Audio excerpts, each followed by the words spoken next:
Tell you what, whenever you are ready, we can roll them. Hello everybody, I just wanted to tell you thank you for inviting me here. My name is Jen. I'm going to tell you why you should not have somebody else prepare your taxes for you. So I'm going to give you a very great quote, and it's by an anonymous person. This is America is the land of opportunity. It means everyone in America has the opportunity to pay taxes. Yay! And that means there's three things sure in life: life, taxes, and death. Taxes you pay every year until you die. So those are the great outcomes. Statistically speaking, we see approximately 60% of people who have other people prepare their taxes. Statistically. 30% of 100 have software that allows them to do it. However, they ask for help. Usually with a specialist, somebody checking it over. TurboTax and TaxWise are great. There is one that I'll discuss later that is free of charge to you. And then there are the 10% of people who do their own taxes, or people like me. We volunteer to do people's taxes. Here are some fun facts, at least for me. I think they're fun facts. Did you know that you can put 50 different accountants in a room and get 50 different answers for how to do your taxes, even if it's the same tax return? It is very true. We pulled this test and it is true. We got deductions, we've got people owing, and people getting back amazing returns. Another one is, you'll never guess the tax code has over 4 million words in it. That's longer than any Shakespeare novel ever written, because his longest only has 900,000 words. Go check. I did. And right now, the current 1040 form, instructions only, not the little version that we take home, but the original has over 200 pages in it. Now that's not front and back, that's 200 pages. So, I'm going to ask you to ask yourself 3 questions. Are you prepared to do your own taxes with your time? The Internal Revenue Service, or the IRS, or volunteers, estimate it's anywhere between 16 to 22 hours of your own time to accumulate the necessary paperwork, process step by step each line, and do your taxes properly. Average speaking, it used to take you 3 weeks. Now it takes you 22 hours at most. That is if you're only doing the standard 1040 easy form, or the 1040 form. So, are you willing to take the time out of your schedule? Most of us, if we're saving that money, are willing to donate the time. Are you prepared to pay for a preparer to do it? Well, my answer is no.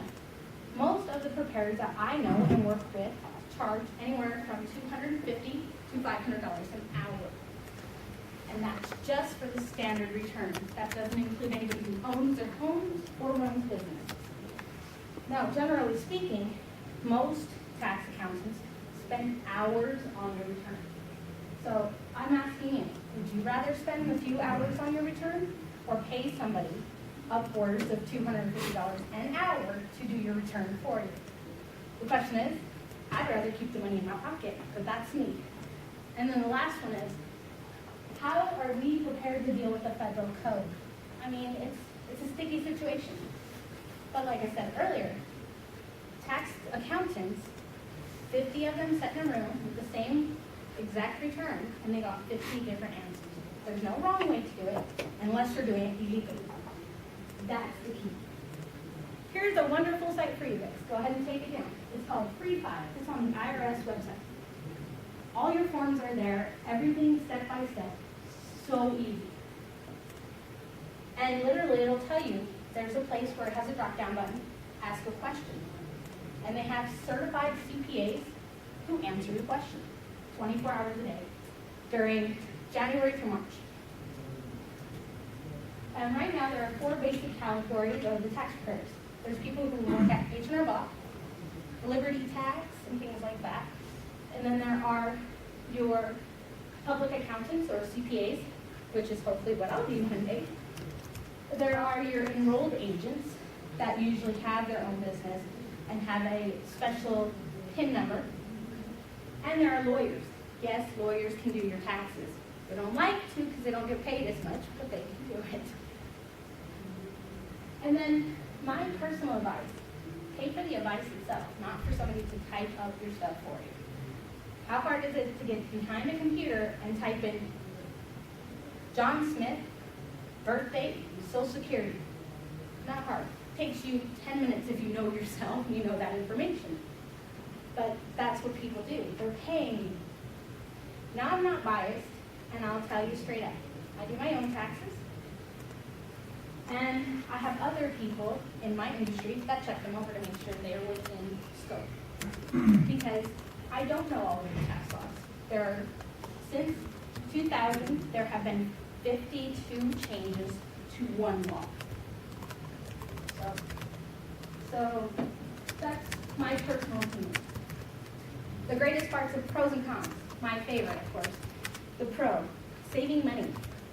Hiring an accountant is costly, and if you bundle your taxes yourself, you can save all that money. Furthermore, you can file electronically for free any federal return. Just go to the IRS website. It's cheap, it's easy. All you have to know is how to add. Have a calculator ready. It's as simple as that. If you make $57,000 or less, you can file your own taxes. Not hard. Last year it was $50,000 or less. You're going to have the peace of mind of knowing you did your own stuff. So you don't have to pretend that your accountant did a typo or have to worry about it later of being banned from certain things. And it'll tell you in the instructions on whether or not you are allowed to take a deduction or a credit. And if you are not, and you can be disallowed to take a child tax credit or another tax kind of credit. Gaining financial insight. This is where you guys learn how your finances are going, where they're going, where you should possibly donate and deduct later. My cons are spending more money, and the influences online are insufficient. They're not always there. And then, of course, there's the risk of error. Guess what? We're all human. We all do that. It's just common knowledge. These are your commonly overlooked tax deductions. Some are very important. I'm going to touch base on just a few for you. Yes, alimony is a tax deduction. No, child support is not.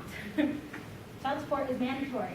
However, for the person who receives alimony, they have to pay tax on it, where the person who paid the alimony gets to deduct that amount. It's kind of nice if you ask me. Child care dependency and older people's care is a deduction.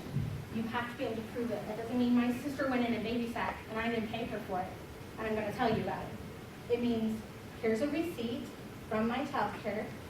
I paid them. She or he went there for so long.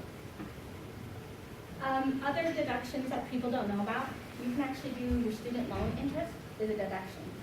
Any contributions to the IRS or anything like that are also on charity. Goodwill, donations, and it doesn't have to be monetary donations for Goodwill. It can be goods. They give you a monetary amount. And of course, my awesome final thoughts. So my final thoughts are prepare your own tax returns. Come with a number of advantages, and keep in mind that you can do your maximizing of savings throughout the whole year. Keep receipts. Get a shoebox. This is what I do. Or a folder, something. And try to itemize them so you can see which ones go where. If it's for your car repair and you drive your car to work, for your job, not to and from work, but from work to your position, stay out in the field and then back to work, that is tax deductible. Furthermore, you can do up to 7.5% of any of your medical expenses that aren't reimbursed through any of your healthcare providers. So just think about it. Do your own taxes, save your money, save your time, save your life. Thanks, guys. Thank you, Jen. Appreciate it.